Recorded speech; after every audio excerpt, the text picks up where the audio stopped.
In order to be an amazing public speaker, most people think it's all around what you say. But what if I was to tell you a lot of it is actually to do with mindset? And I met a CEO once, and he had a question for me that absolutely threw me. And it made me really think and reflect and changed how I actually approach public speaking.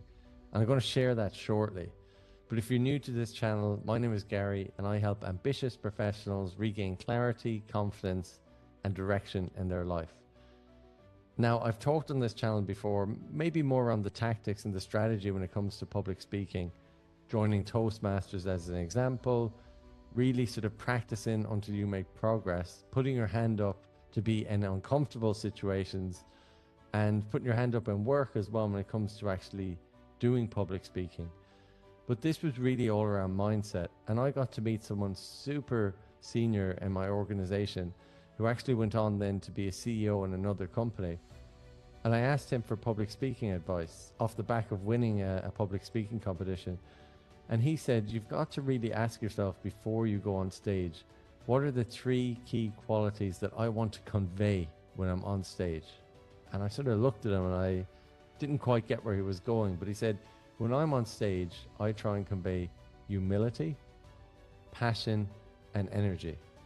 And then it sort of clicked with me, because anytime I saw him on stage, if you were to ask me before he even said this, I would have said they were 100% the 3 key qualities that he was conveying when he was on stage.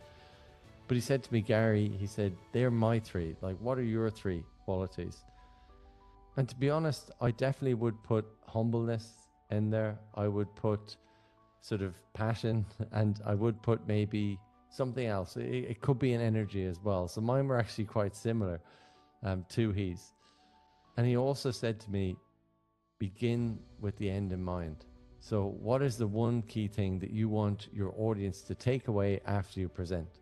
And it could be anything, but it's almost like a next step. What is what they call a call to action? So for instance, if I sell a product, I typically demonstrate that product, generally in a meeting or over a video call, to a customer.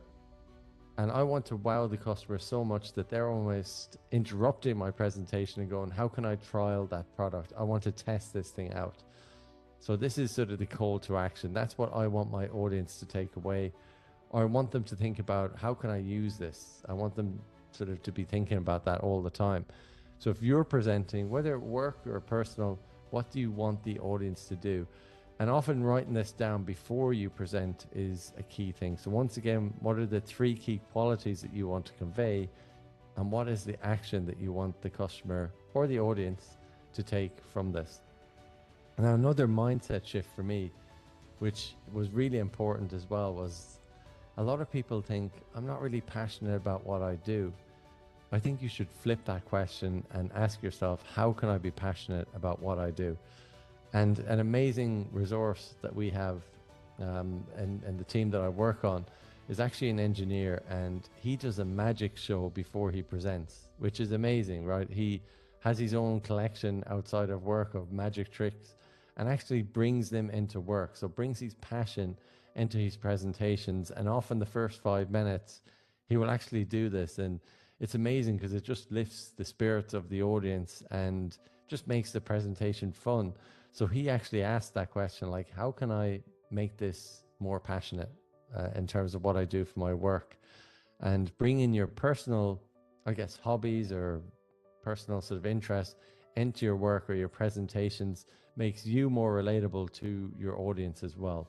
So I think mindset is super important here. Have a think about what are the 3 key qualities that you want to convey before you present. What is the takeaway that you want your audience to have after this? And essentially, how can you make it more fun, right? How can you be more relatable to your audience? So if you want to learn more, hit the subscribe button below, and I'll see you in the next video.